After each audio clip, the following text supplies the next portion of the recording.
Hi everyone, you are tuning in to Shout for Libraries. We're everyone's favorite library-centric radio show here on CJSR. Every month we bring you a half hour of fresh library content. I am Michelle. And I am Julia. And together we are Michelle and Julia. Julia and Michelle. Mighty and powerful hosts. If you get that reference, you're welcome. You're of our generation. So Shout for Libraries is a show created by Masters in Library and Information students, such as ourselves, at the University of Alberta. In every episode of the show, we explore a different topic related to the information world, and today we are providing you with a time-honored library tradition of Reader's Advisory. So that's essentially when librarians would be like, oh, you like that? Then you would probably like this. Because librarians would be locked in the libraries at night with all the books, because that's where librarians lived back in the day. Anyway, in the tradition of librarians telling people what's up about stuff, we asked a bunch of people on our team to review the content that we, in the aftermath of this semester ending, are consuming right now. Basically, some hot-off-the-press, fresh reviews for y'all about what we are watching or listening to or reading or thinking about right now. And there may be some spoilers in here. That's right, and reviews are important because they can bring a reader's attention to materials that they may otherwise never have heard about, and this can result in the expansion of the information and viewpoints that a person is exposed to. They can influence opinion about a work, bolstering sales and the voice of a given creator, and this is one factor contributing to what kinds of thoughts or ideas become popular. Reviews can also increase the perceived legitimacy of genres and mediums, leading to awards and notoriety. For examples, please see anything that Neil Gaiman has ever touched, but most specifically, that time that positive critical reviews helped him win a Pulitzer Prize for a graphic novel. And finally, good reviews help librarians and vendors decide what material to stock, which determines what you as the patron or customer even have access to. In these subtle ways, reviews help determine what information we are exposed to and how members of our society think or feel about certain ideas. And now that that's been established, let's talk about how much I love cats. I really want to hear about how much you love cats. All right. So Lackadaisy started as a webcomic about a speakeasy whose staff are trying to keep it in business after the owner is murdered in Prohibition-era St. Louis. But today it has 2 print published volumes. Also, everyone is a cat. I don't know why, and it's never explained, but this is a sepia-toned spectacle that makes up for the confusion with a colorful cast of characters and fast-paced plot. There's Rocky, a manic Tom Sawyer type who swallowed a thesaurus, and his cousin Freckle, a good kid who just sometimes shoots a bunch of people. They work for the, again, very nice but possibly murderous Mitzi, widow of the late owner, and alongside Victor, everyone's large, grumpy Russian uncle. I'd be remiss, of course, if I didn't mention my own favorite character, Mordecai, the orderly assassin with a passion for symmetry and tidiness who is perpetually disgusted by the lack of hygiene inherent in his job and, apparently, his co-workers. Well, they are cats. Yeah, he's very fastidious, though. As you can probably infer at this point, this is a largely character-driven story. If you enjoy a certain light tone and hijinks covering deep, dark secrets, or if you are, like me, a crazy cat person, Lackadaisy is the series for you. Beyond that, the phenomenal and detailed artwork will have you lingering on the page, all while you accidentally absorb historical information. The 2 volumes in this series are not available at the Edmonton Public Library, but you can read the entire comic for free on lackadaisycats.com. Thank you, Michelle. Honestly, accidentally is pretty much the only way I want to absorb historical information, so I'm definitely going to check that out. If you're just tuning in, you are listening to Shout for Libraries, Holiday Hermit Reviews and Recommendations Edition. Our next review is from Shout's own Chris Joseph, who is, as you're about to hear, a big nerd and an active citizen, and I can't say anything about this because I did a whole episode on copyright last year. Our listeners may be aware that the government is currently reviewing Canada's Copyright Act. Now, these processes do not make for terrific entertainment. Watching a meeting of the Industry Committee or the Heritage Committee is about as much fun as watching 50 Shades of Grey with your mother, but possible changes to the Act might have huge consequences for students. So it's a pretty good thing that once in a while someone livens up a meeting by giving an incredible dramatic performance, which is why today I will be reviewing my MP, Randy Boissonneau's appearance at the November 22nd Heritage Committee meeting. Now, you see, the current Act has a thing called fair dealing in Section 29, which allows exceptions to copyright for things like news reporting and education. Big publishers hate this provision because they say it steals money from the hands of authors and artists. $50 million per year, in fact, with fact placed in quotes because it's actually just an estimate based on, I don't know, something that sounds impressive. Anyway, Randy Boissonneau in the meeting plays the antagonist here, siding with the publishers. And Glenn Rollins, who's been here, has said $26 would cover off all of University Canada's tariffs. $26 per student would help to reduce the 50 million, maybe it's 50, I hear it's 30, I hear it's 50. I've got documents here that say $50 million that aren't in the system. Now, Randy's performance here is nuanced. His insecurity about the amount of money being lost, is it 30 million or 50, draws focus away from the fact that he thinks that the fix is for students to pay to make up the gap. Listen next for how Randy uses his gay card to make it seem like students are stifling poor, marginalized people for the cost of cheap wine. You could go to student leaders and say, put 2 cheap bottles of wine on the table, or a really good one, or put half a video game on the table to make sure that the authors who are writing about LGBTQ people and Indigenous people and people with disabilities and people of color and Canadian stories can have those books on university shelves and courses, digitally or not. Oh, girl, you did not. As a queer artist myself and a member of 2 performing unions, girl, you are not speaking for me here. And since when does copyright and 70-year terms for art made by white guys at megacorporations guarantee a diversity of voices? Ugh. No matter, because what comes next from Randy is a dramatic tour de force. We lead the world in AI. The Chinese are trying to beat us. We're not going to have Canadian textbooks in AI unless you fix this and start respecting the bargain that you made in 2012. So there you have it. Unless students pay up, China will have all of the AI because it's something about textbooks? I don't get it. Listen, at the end of the day, Randy Boissonneau's performance simply did not elevate the source material. Even though Randy memorized the script, it just wasn't very much to work with. So I give access to copyrighted materials for educational purposes 2 big thumbs up, and Randy an epic thumbs down. During this consultation period, the Copyright Act is often being framed as legislation to protect creators, but that's really not quite true. What the Act does is it balances the rights of creators and users, because though it's a good idea to give creators exclusive rights over their creations for a while, it is also important to keep the engine of culture and creativity running by providing access to works so that new content can be created and our culture can evolve and thrive.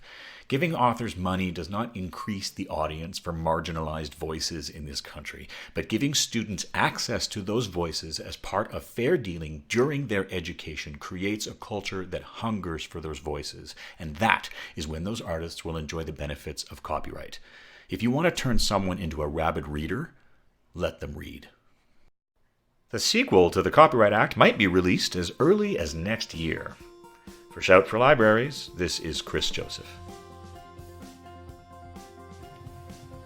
Isn't Chris Joseph's voice so dreamy? The first time I spoke to him, I had to tell him he sounds exactly like the host of Night Vale.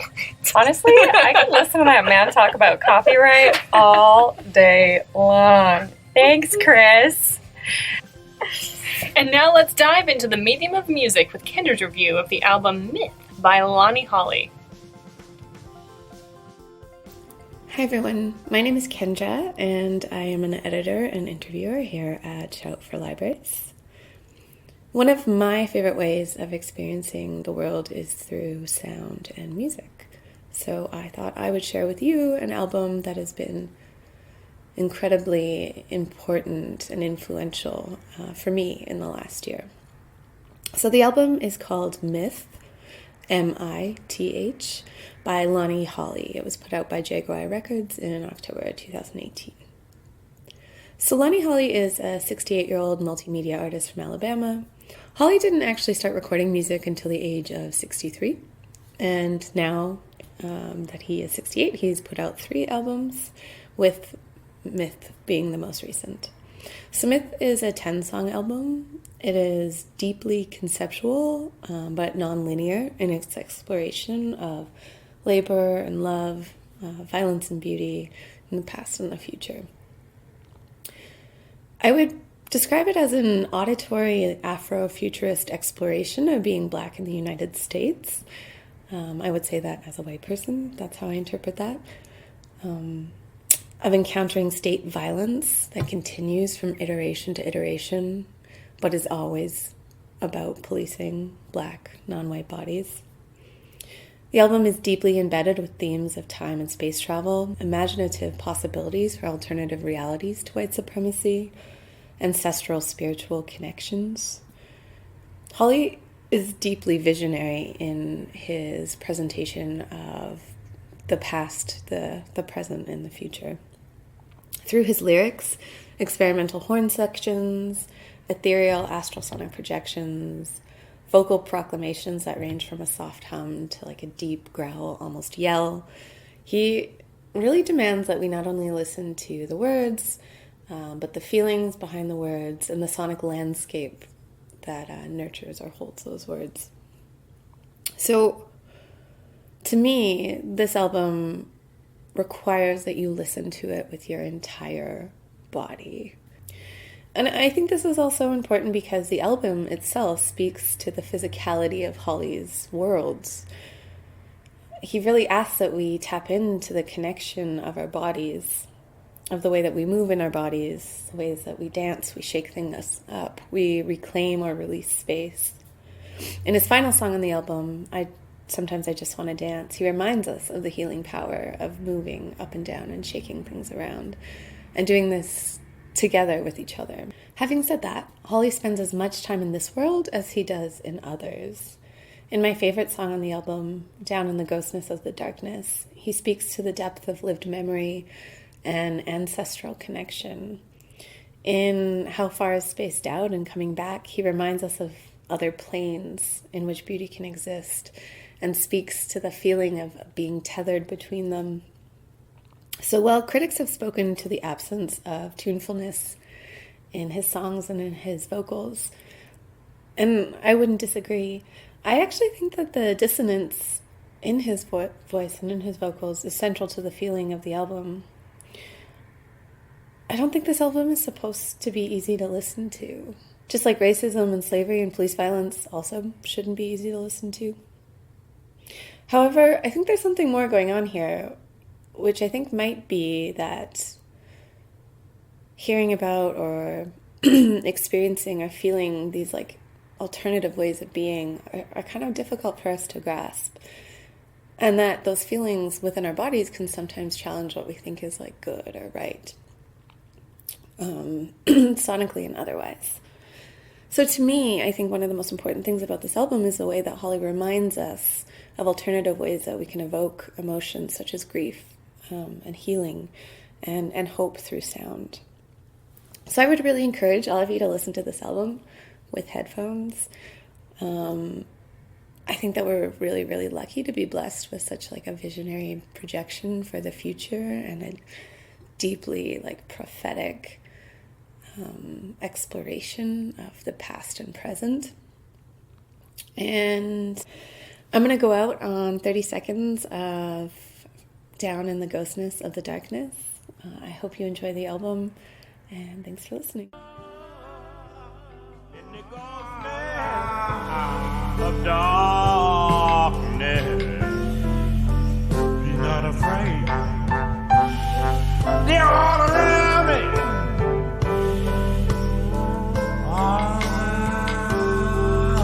I feel the elders down on their knees. Of this life, pray don't forget me. I dig that. I really like that. I'm excited to listen to that album now. And that's why reviews are important, people. They direct you to things you would like that one just did. All right, so shifting from music to podcasts, and on the theme of reflecting on the way that media influences the way you think, we've got Joel Blelshinger's review of a podcast he's been really into called Citations Needed. Hey there, my name's Joel. I'm going to be reviewing a podcast for the Shout for Libraries Reader's Advisory Edition here at the University of Alberta School of Library and Information Studies. So, the most accurate analogy I can think of to describe my past podcast listening ethic, so to speak, might be to compare it to a series of passionate but short-lived, fickle, romantic trysts. What do I mean by this? Well, I become completely obsessed with something, a podcast, listen to 16 hours of it in a weekend, and then abruptly stop listening on episode 13 of 20 or something, and I never return again. I'm seemingly never haunted by not knowing the end or anything of that sort. I remember doing this with Serial, season 1. I know, shocker. And Alexis Madrigal's Containers, for example. And I'm sure there are other examples of me just completely piecing out, like I ghost on podcasts. My most recent obsession, and one that I think might have the potential to be the one, is a show called Citations Needed by Nima Shirazi and Adam Johnson. So I'm just going to read how they describe the show, and then I'm going to kind of provide my own impressions. Combining political commentary and media analysis with a heavy dose of skepticism, humor, and history, Citations Needed challenges propaganda and holds power to account. Nima and Adam call out and correct the media's ubiquitous reliance on and regurgitation of false and destructive narratives, tropes, and stereotypes. And I think this is a rare instance where the description of something does not oversell it. Over the last week or so, as I've been binging the show at work, I've just been so consistently impressed with the quality of thinking on the show and the quality of conversations that Nima and Adam have and also have with the guests that they bring on. A typical episode format for the show that I've been able to gather is Nima and Adam will introduce the show's topic. They present maybe 25 or 30 minutes of research and kind of argument that they've done on that topic. And then at that point, they will introduce a thinker or an academic who they will then discuss the topic with for the remainder of the show, often referencing things that they introduced in their introductory portion. Just to give a sense of what the show is about, I'll talk about a few of my favorite recent episodes. One was on American sports culture and militarism, so American jingoism and particularly the MLB and the NFL, and highly aestheticized representations of the military in those spaces. Another one on what they call the neoliberal optimism industry. So this is kind of the idea that there's a class of thinkers or pundits that exist, like Steven Pinker, who they particularly come for in the show. These people exist to justify existing power structures and to tell us that life under neoliberalism is fine, violence is decreasing, the material conditions of people are getting better, and they kind of explode a lot of this rhetoric from what they call the neoliberal optimism industry.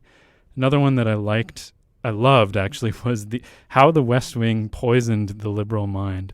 So that was particularly looking into the 90s Aaron Sorkin written American drama, The West Wing, and its weird relationship with American kind of centrist liberal politics, where people that watched that show ended up serving in the Obama administration, etc. And the show has ended up having this really weird relationship with American liberalism, where people believe that it's an accurate representation of American politics and then enter politics. I would highly recommend Citations Needed for anyone who's interested in a really rigorous analytical examination of American culture and politics, particularly from a strong leftist perspective. That said, the show is not kind of a humorless political downer fest. They also have a great sense of humor, particularly in the West Wing episode. I just died when they played some of the excerpts that they then commented on. So I really like the balance that Adam and Nima strike between really sharp, keen political and cultural analysis, but not self-seriousness. In closing, I think this could be the one, guys. I think this is the one. Alright, so apparently library students really love holiday movies because we have some more holiday movie reviews coming at you. The next section is a review of the Netflix Christmas movies that are out this year. Julia and fellow shouter Marin Carr-Wiggin watch these movies, mostly so that you don't have to. Here's Marin. Hey, it's Marin, and I'm here with a review of Netflix's A Christmas Prince and A Christmas Prince: The Royal Wedding. So last Christmas, Netflix gave us A Christmas Prince, and it was an instant hit. Well, for at least 53 people. The movie gained some press when Netflix put out a tweet saying, "To the 53 people who have watched A Christmas Prince every day for the past 18 days, who hurt you?" Clearly, there are some superfans, and Netflix is Santa Claus and knows if you've been good or bad and knows what you watch late into the night. A Christmas Prince introduced us to Amber, described constantly as a polite young lady who is not looking for love. She's just focusing on her career as a journalist. But she gets caught up in an elaborate Roman holiday-esque lie with a prince. Though this movie lacks all of the cleverness and charm of Roman holiday, so if that got you excited, please, please do not watch this movie. But hijinks do ensue with this prince that she meets, who at first looks nothing like a prince, that is, until he shaves, and turns out to be a mega babe. The Prince Richard is rumored to enjoy a life of women, wine, and song, but it turns out that he has deeper roots, and he is the victim of some untrue bad press. Amber soon learns that where there's a tiara, there is dirt, and she must maneuver this world of plots to steal Richard's crown. Eventually, the truth about her identity comes out, and she saves his crown, and they fall madly in love. This year, we have a new installment of The Christmas Prince, The Royal Wedding, to tempt our 53 loyal fans. It's been a year since we last saw our heroes. They've been making their relationship work long distance. Cue the montage of planes, trains, and automobiles here. But somehow our heroine has still remained herself. Thank God. We were so worried. The movie clips along quite nicely, with the same stealing the cab jokes and, oh, isn't Amber so very clumsy, and who will be thrown into the royal dungeon that may or may not exist? The jokes that I refuse to stomach are the jokes about meat jelly and the things that English people eat. How dare they? Mincemeat and figgy pudding is life, don't they know? But this movie has darker undertones as well. The prince is trying out a modernization initiative. Honestly, it stays as vague as that throughout the movie. But the realm is falling on hard financial times. People are losing their jobs and no one can quite figure it out. Enter Amber to the rescue. But oh no, she gets distracted by all the wedding plans and battling with the staff over what dress is her and what dress is not. Protocol reigns supreme in this palace, and we start to worry that our queen-to-be will never be able to stay true to who she is. Tensions rise between her and Richard as well. Richard is very busy. A king's duties are never done, and they are sleeping in separate bridal suites. And how could he not have time to go and pick out a tree with her? What, does our Christmas prince hate Christmas now or something? Eventually, because of Amber's penchant for uncovering the truth, she discovers the truth behind the realm's financial struggles. She even forgoes her bachelorette party to do it. What a modern, selfless princess. With some careful code breaking done by Richard's 14-year-old sister, children really are our future, they discover the dark secret that Lord Leopold, a distant uncle, some kind of visiting relative, is at the heart of it. He's been siphoning off money this whole time. They expose him in a very public setting, and as always, the villains say they have an army of lawyers. But this time, the future queen pulls a bow and arrow on him. What's more, we learn that there actually is a dungeon to throw him into. Whoopee! King Richard then triumphantly tears up his pre-written speech and saves the realm and gives everyone a Christmas bonus. They all rush to go out and view the tree that Amber has managed to decorate, her one queen-to-be task gone right. And she's eschewed the tasteful white and gold tree decorations for, oh God, inflatable reindeer. Perhaps it's my own British sensibilities, but this is truly, utterly appalling. At the end, we finally get our royal wedding, though for all the talk of a contemporary gown, she appears to be wearing a very modest dressing gown. Oh, but she does reveal that she's still wearing her signature sneakers, sparkly this time.